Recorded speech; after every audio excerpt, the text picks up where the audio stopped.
जब जीव मृत्यु लोक में जन्म लेता है उस समय उसकी स्मृति शून्य होती है। वह ना तो किसी चीज को जानता है और ना ही किसी को पहचानता है। बच्चा माँ के गर्भ से निकलकर जैसे ही बाहर आता है तुरंत ही रोना शुरू कर देता है। वह ऐसा तकलीफ में करता है या कोई और कारण भी है जिसे हम समझ नहीं पाते। क्या आपने भी कभी सोचा है कि आखिर बच्चा जन्म लेने के तुरंत बाद रोता क्यों है? इसके पीछे का सटीक कारण क्या है? हिंदू धर्मशास्त्रों के अनुसार वैसे तो इसके पीछे एक पौराणिक कथा की मान्यता है जिसका विवरण विष्णु पुराण में मिलता है। लेकिन सच्चाई क्या है, यह एक ऐसा सवाल है जिसका सही उत्तर हम सब जानना चाहते हैं।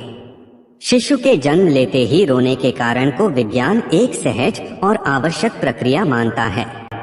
तो दोस्तों आइए इस वीडियो में सबसे पहले हम बच्चे के रोने को लेकर वैज्ञानिक दृष्टिकोण समझते हैं, फिर हिंदू धर्म शास्त्रों में वर्णित उस पौराणिक कथा को जानेंगे जिसका उल्लेख विष्णु पुराण में मिलता है। दोस्तों, नए जीवन की प्रक्रिया पुरुष और स्त्री के समागम के साथ शुरू होती है, जिसके फलस्वरूप जीव को एक नए शरीर के रूप में स्त्री के गर्भ में स्थान मिलता है। जब तक बच्चा माता के गर्भ में रहता है तब तक वह सांसारिक दुनिया से अनजान होता है। माता के गर्भ में वह जीवित तो होता है परंतु वह सांस नहीं लेता। उसके शरीर को खाना पीना इत्यादि माँ से जुड़ी गर्भनाल से प्राप्त होता रहता है। बच्चे के फेफड़े तो बन जाते हैं लेकिन वह प्रयोग में नहीं रहते।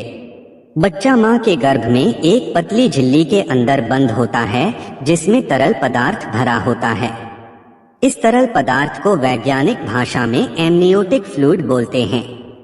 यही तरल पदार्थ बच्चे के मुंह, श्वास नली और फेफड़ों तक में पहुंच जाता है।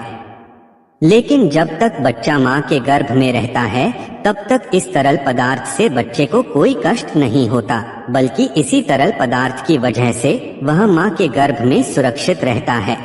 प्रसव की क्रिया माँ और बच्चे दोनों के लिए कष्टदायक होती है। बच्चा बहुत सकरे मार्ग से निकलकर दुनिया में आता है। जिस क्षण बच्चा माँ के गर्भ से बाहर निकलकर इस संसार में आता है उसके आसपास का परिवेश बदल जाता है। अब शिशु को जीवित रहने के लिए श्वास की जरूरत होती है। शिशु के फेफड़े प्रथम बार काम करना शुरू करते हैं, लेकिन फेफड़ों में वही तरल पदार्थ पहले से ही भरा होता है जिसे बाहर निकालना बच्चे के स्वास्थ्य के लिए बहुत जरूरी होता है। इसीलिए डॉक्टर बच्चे की डिलीवरी होते ही गर्भनाल को काट देते हैं और बच्चे को उल्टा करके उसके मुंह से इसी तरल पदार्थ को बाहर निकालते हैं। ऐसी असहज स्थिति में बच्चा प्रथम बार रोता है। रोने की प्रक्रिया के दौरान बच्चा एक गहरी सांस लेता है जिससे हवा फेफड़े के अंदर प्रवेश करती है और फेफड़े में भरा तरल पदार्थ बाहर निकल जाता है। इसलिए बच्चे का प्रथम बार रोना बच्चे के स्वस्थ होने का संकेत होता है।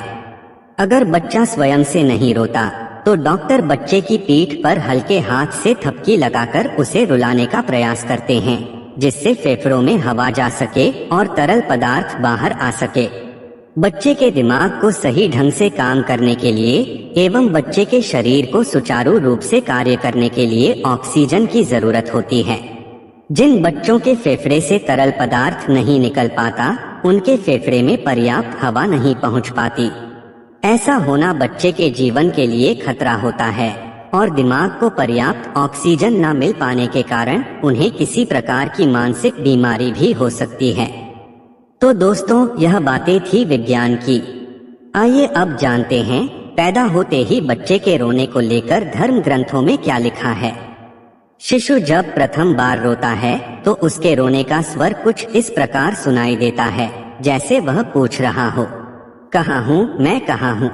विष्णु पुराण के मुताबिक जब ब्रह्मा जी सृष्टि की रचना कर रहे थे उन्होंने स्वयं जैसा पुत्र पैदा करने का विचार किया तो उनकी माया से गोद में एक मायावी बालक प्रकट हुआ।